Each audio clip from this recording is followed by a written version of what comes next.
नमस्कार, मैं लीला एस्ट्रो आपका अपने चैनल ज्योतिष विस्तार में स्वागत करती हूँ। क्या आपके साथ भी ऐसा होता है कि कोई आपसे पैसे ले जाता है उधार के रूप में, मदद के रूप में, लेकिन वो पैसे कभी वापस नहीं करता है? मतलब आपकी रकम हमेशा फंस जाती है दी हुई। आपने किसी की हेल्प की या किसी को पैसे उधार दिए, आपका पैसा नहीं मिलना है, वो पैसा डूब ही जाता है। जी हाँ, इंसान जब पैसे लेने आता है तो बहुत रिक्वेस्ट करता है कि भाई हमें ज़रूरत है, हमारा ये काम फंसा है, और आप दयालु हृदय आपने उनकी मदद कर दी कि हाँ भाई ठीक है, आप ले जाओ और समय पे वापस कर देना। उसने जो भी समय आपको दिया होता है 3 महीने 6 महीने, लेकिन जब वो टाइम पीरियड निकल जाता है 3 महीने 6 महीने का और आपने अपने पैसे मांगे तो वो इंसान मुकर जाते हैं, आपका फ़ोन ही नहीं उठाते हैं या आपको टालने लगते हैं, आज दे देंगे कल दे देंगे, और सालों निकल जाते हैं। मतलब आपका पैसा डूबना ही है, आपका पैसा डूब जाता है।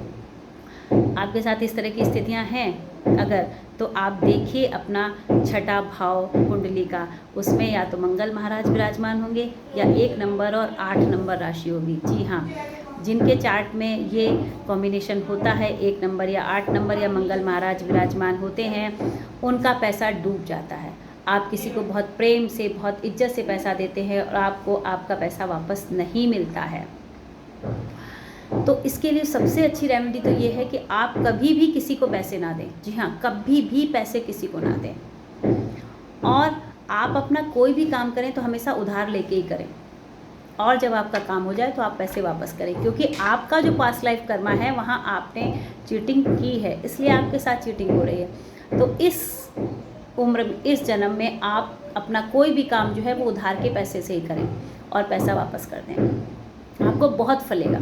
जी हाँ, इसीलिए मैं कहती हूँ आपको अपने चार्ट के बारे में जानकारी होनी चाहिए। अब मान लीजिए आप 50 साल के हो रहे हैं और आपके साथ ये चीज़ें होती चली आ रही कि आपका पैसा डूब रहा है। ज़रूरत तो एक दूसरे की सभी को पड़ती है, तो हम पैसे देते भी हैं, और जब पैसा डूब जाता है, जब हद हो जाती है, तब हम ज्योतिष की तरफ भागते हैं कि ऐसा क्यों आखिर हमारे साथ हो रहा है। तो ऐसा अगर ये चीज़ें हमें, बच्चा जब जन्म लेता है उसी टाइम पता चल जाए कि भाई बच्चे के चार्ट में ये है कि इसको उधार नहीं देना और अपना सारा काम उधार लेके ही करना, तो आप समझिए उसका जीवन कितना सुचारू रूप से चलेगा। उसे अपने पास्ट लाइफ कर्मास पता है कि क्या है।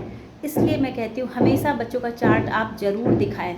जी हाँ, और उसके हिसाब से ही जीवन चलाएं, क्योंकि जब आप 50-55 साल के ठोकरे खा खा के, धक्के खा खा के परेशान हो जाते हैं, उसके बाद आप सालों भी उपाय करेंगे तो आपको क्या मिलेगा, क्योंकि आपकी उम्र तो निकल चुकी है ना।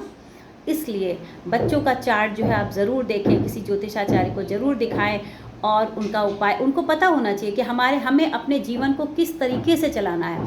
अगर ये रेमेडी पता होगी तो क्यों जिसके छठे भाव में 1 नंबर या 8 नंबर राशि होगी या मंगल विराजमान होंगे, तो क्या होगा, उस बच्चे को पता है ना कि मुझे कभी किसी को उधार नहीं देना, तो वो नहीं देगा और अपना जो काम करेगा वो उधार लेके ही करेगा, तो वो सक्सेस होगा, तो डिप्रेशन से भी बचेगा, जीवन में सफलता भी मिलेगी, और भगवान ने जिस खूबसूरत दुनिया में भेजा है उसको एंजॉय भी कर पाएगा। मैंने बहुत से ऐसे लोग देखे हैं जो 50-55 साल की उम्र में हैं, उनके पास ही कॉम्बिनेशन है, और वो इतने धोखे और बेईमानी का शिकार हो चुके हैं कि वो अपने जीवन से तंग आ चुके हैं। जी हाँ, लाखों रुपया, लाखों 50 लाख रुपया उनका बर्बाद हो चुका है, और उनके साथ इस तरह की परिस्थितियाँ आती हैं, उनके कोई बहुत बड़े काम बनने होते हैं जिसके लिए वो लोगों को पैसा देते हैं और उनका डूब जाता है पैसा।